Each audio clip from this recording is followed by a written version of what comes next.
Tanto que eu devia me chamar Mário de Padua Juvita Correia do Lago. Mas papai, quando viu aquele langanho, isso não se cria, não. Quando foi me registrar, disse Mário Lago só e basta.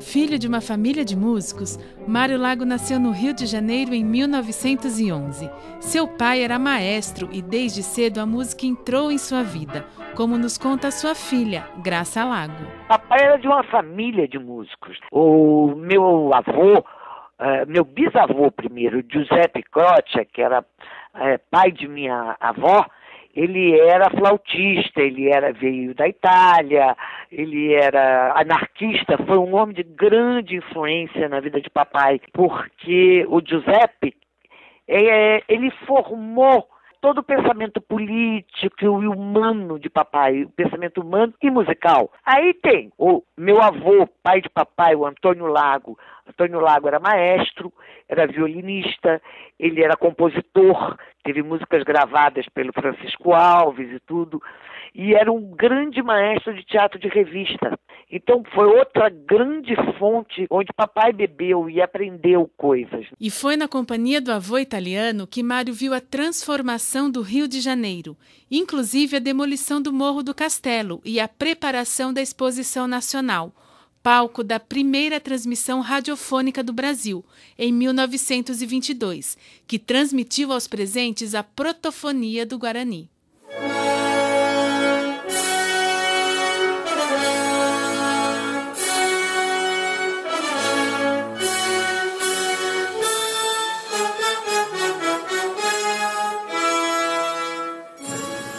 Nessa época, Mário já estudava música, era aluno de piano de Dona Lucília Villa-Lobos, esposa do maestro Heitor Villa-Lobos. Mas ele queria jogar bola, namorar e fazer samba. Por isso, aos 13 anos, para desgosto de sua mãe Francisca, Mário abandonou os estudos do nobre instrumento. Enquanto o rádio brasileiro crescia e se firmava como importante veículo de comunicação de massa, Mário se tornava um conhecido escritor e ator de teatro, além de compositor de sucessos como Aurora, Ai Que Saudades da Amélia e Nada Além. Nada além de uma ilusão. O crítico musical Ricardo Cravo Albim destaca a parceria com o músico Custódio Mesquita. Olha, o compositor Mário Lago teve vários parceiros. É claro que teve o seu grande triunfo com Ataúfo Alves, com quem ele fez Amélia, a Mulher de Verdade. Mas com Custódio Mesquita, o Mário Lago fez algumas joias, especialmente contidas, especialmente brilhantes, especialmente qualificadas. Eram músicas talvez mais bem elaboradas. E por quê? Porque o Custódio Mesquita era um musicista, era um pianista de mão cheia. Então tudo isso inspirava o letrista a fazer com mais cuidado ainda a sua parceria com um grande músico, como era o caso de Custódio Mesquita. Nunca te fazer tanta exigência, nem fazer o que você me faz. Você não sabe o que é consciência, não sei que eu sou um pobre rapaz. Sua composição mais famosa é Ai Que Saudades da Amélia, de 1942, feita em parceria com Ataúfo Alves e inspirada em uma empregada da cantora Aracy de Almeida. Saudades da Amélia, aquele que era mulher, às vezes passava fome ao meu lado. A pessoa apaixonada é ou não é Amélia? Ou Amélio? Não há nada mais bonito que ver o sorriso da pessoa amada. Você dá uma pétala de flor e ela sorri. Quer dizer, a pessoa amada vira assim, realmente submissa, entrega a paixão. A Amélia é um caso desse. A Amélia não era aquela mulher, menina que casa, depois quer tudo, você me tirou da casa dos meus pais, tem que dar tudo que eu quiser. Não, é solidariedade. Dizem os irados, a solidariedade embaixo da ponte, né? Agora, o achava bonito, não teve que comer. Uma liberdade poética. O Olá Bilac não ouvia estrelas. Foi em 1944 que Mário Lago e o rádio começaram a seguir juntos. A convite de Oduvaldo Viana, Mário se mudou para São Paulo para trabalhar como ator na Rádio Pan-Americana. Mas que decepção! Ele, que estava acostumado a ser galã nos palcos do teatro, logo em sua primeira novela foi escalado para o papel do avô do galã, sem contar a intimidação com o microfone, que Mário chamava de tiranossauro. Um ano mais tarde, Mário foi contratado pela Rádio Nacional do Rio de Janeiro, a mais importante emissora que o rádio brasileiro já teve, como nos conta Ronaldo Conde Aguiar. Quando o Getúlio encampou a Rádio Nacional, colocou-a como integrante do patrimônio da União e deu à Rádio Nacional uma autonomia de ação muito grande e permitiu, então, que a Rádio Nacional atingisse, inclusive, o exterior. A Rádio Nacional era ouvida em todo o Brasil. Então, o noticiário, a cultura, a música, as novelas, os programas de entretenimento, de humorísticos da Rádio Nacional, começou a chegar no Brasil inteiro. E foi nesse sentido que eu falo que ela começou a costurar uma identidade nacional, que era, sem dúvida alguma, uma das grandes bandeiras de Getúlio Vargas naquela época. Tudo que a Globo passa, com exceção de filmes, obviamente, já existia na Rádio Nacional. Programa de auditório, programas humorísticos, novelas. Então, todos os programas que hoje você vê na televisão, e não precisa ser só a Globo, todos os programas já estavam no rádio. A televisão apenas colocou na linguagem de televisão. Há quem diga que a Rádio Nacional foi a Rede Globo daquela época. O importante para mim é que tudo começou na Rádio Nacional. Ela foi pioneira em tudo. Na Rádio Nacional, Mário acumulava as funções de ator, diretor, autor e produtor. A Rádio Nacional apresenta...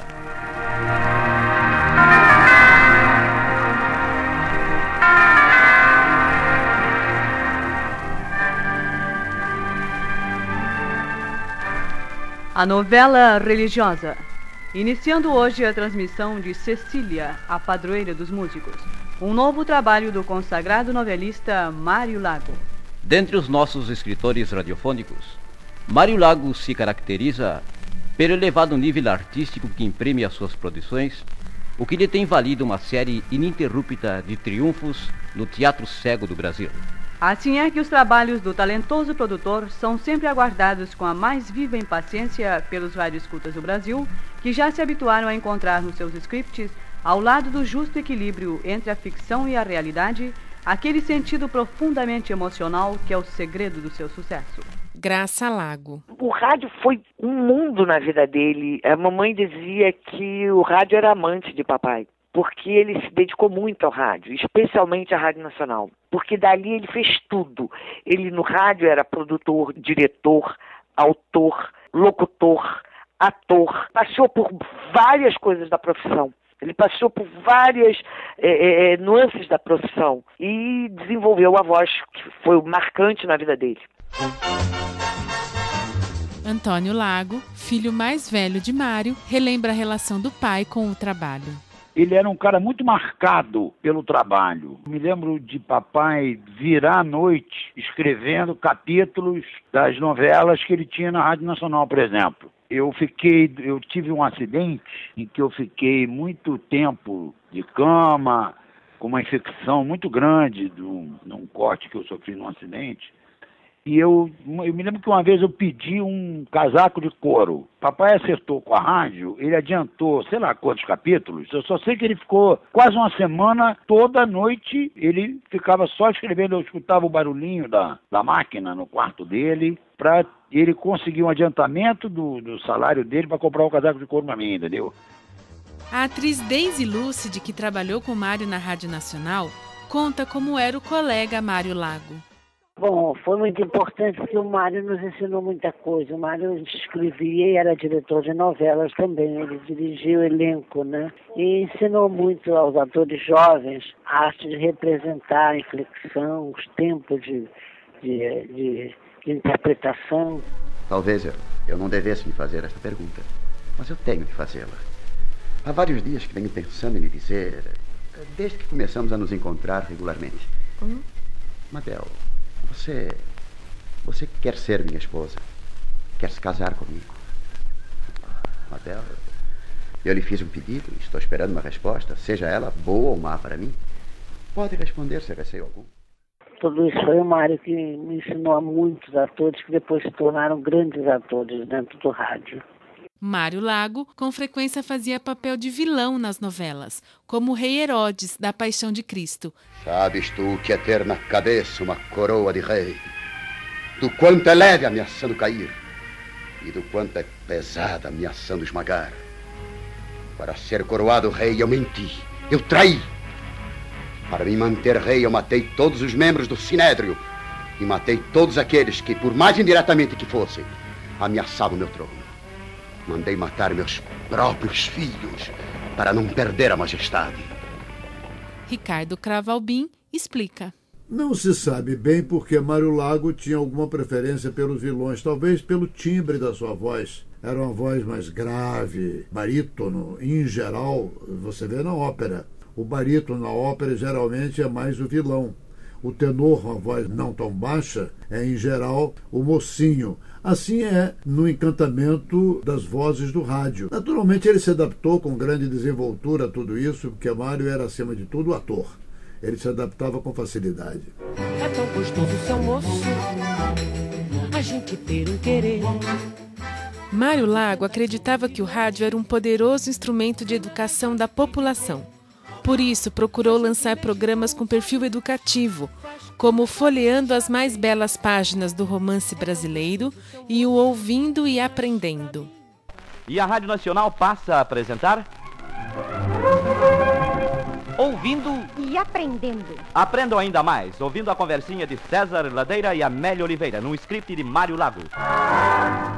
Então, Amélia, sobre o que vamos conversar hoje, hein? Conversar? Claro, os ouvintes desse programa estão sempre à espera desse papinho. Temos de dizer alguma coisa. Hoje eu estou com vontade de dizer desaforo, fazer comício. Hein? Mas o que houve que você está assim tão explosiva? A corrupção que anda por aí. Já sei, você foi a um cinema ou uma praia? Não, com isso até eu já me conformei. É a corrupção de linguagem. Que coisa horrorosa, seu César. Como as palavras vão se corrompendo, perdendo o sentido. Ora, Amélia, corromper é próprio do homem.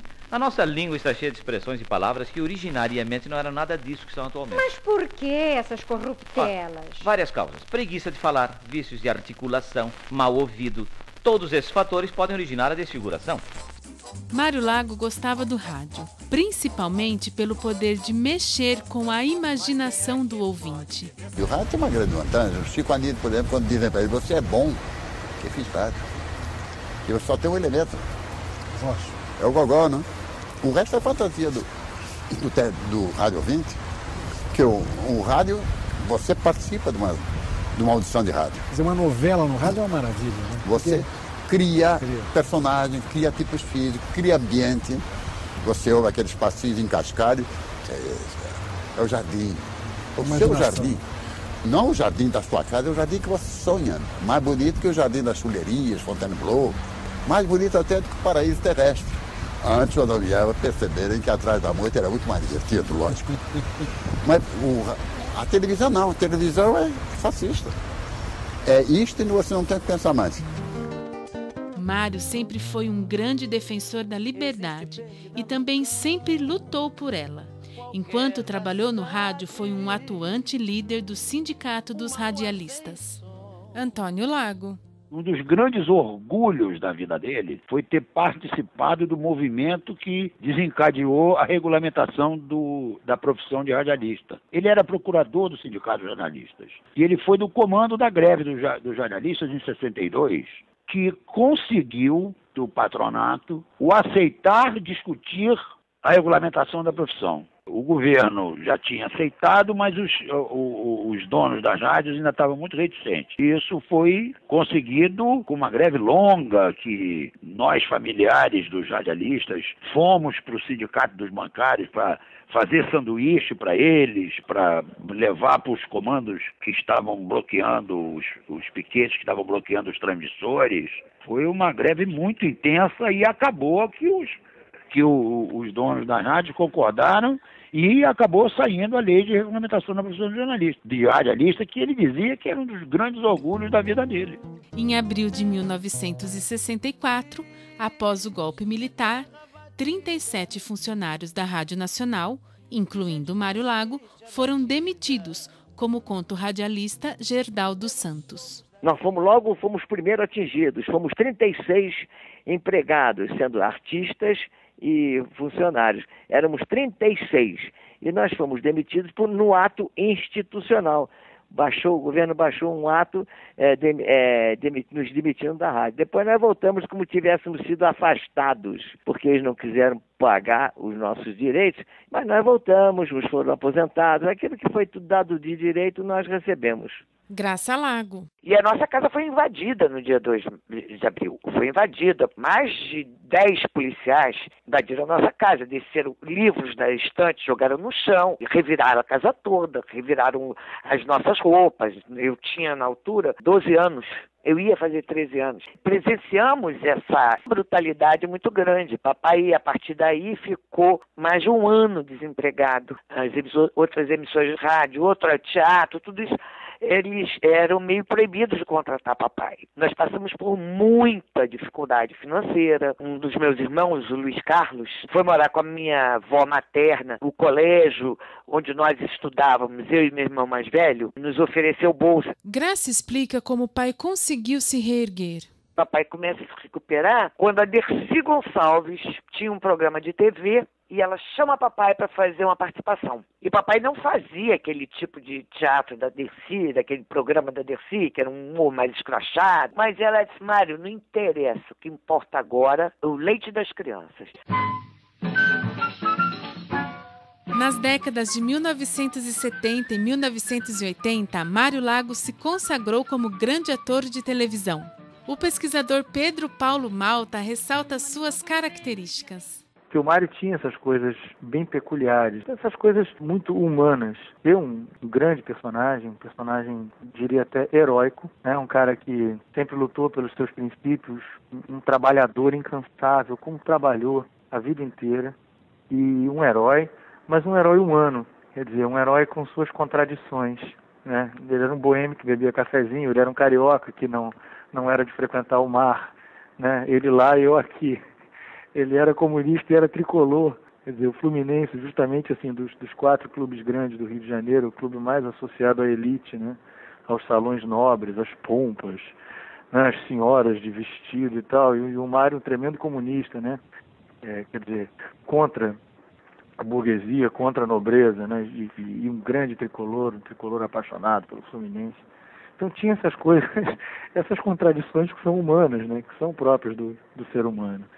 E um grande personagem apaixonante. Dá-me um beijo, ela me disse, e eu nunca mais voltei lá. Quem fala dá-me, não ama. Quem ama diz, me dá. Isso é do Mário Lago. Mário Lago viveu o rádio por 20 anos. Atuou, escreveu e dirigiu intensamente. Foi no rádio que consolidou sua carreira, ficou conhecido do grande público e fincou as bases para se transformar no renomado artista que foi, um homem do século XX. Meu pai e minha mãe, quando acabaram de me fazer, devem ter rido muito satisfeitos, muito alegres. Eu tenho que justificar essa alegria.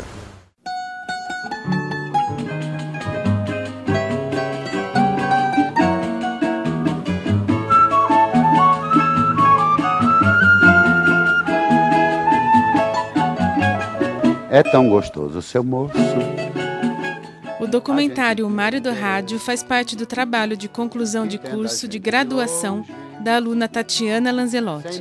Pesquisa, produção e locução, Tatiana Lanzelotti. Trabalhos técnicos, Tatiana Lanzelotti e Afonso Afonsos. Orientação, professora mestra Karina Martini. As sonoras da Rádio Nacional pertencem ao acervo do Museu da Imagem e do Som do Rio de Janeiro. As sonoras de Mário Lago foram extraídas do programa Conexão Roberto Dávila, da TV Brasil. Faculdades Integradas Rio Branco, ano 2012. Perguntei de porta em porta, ninguém me disse ninguém. tão gostoso, seu moço, mas pra mim, cadê que tem?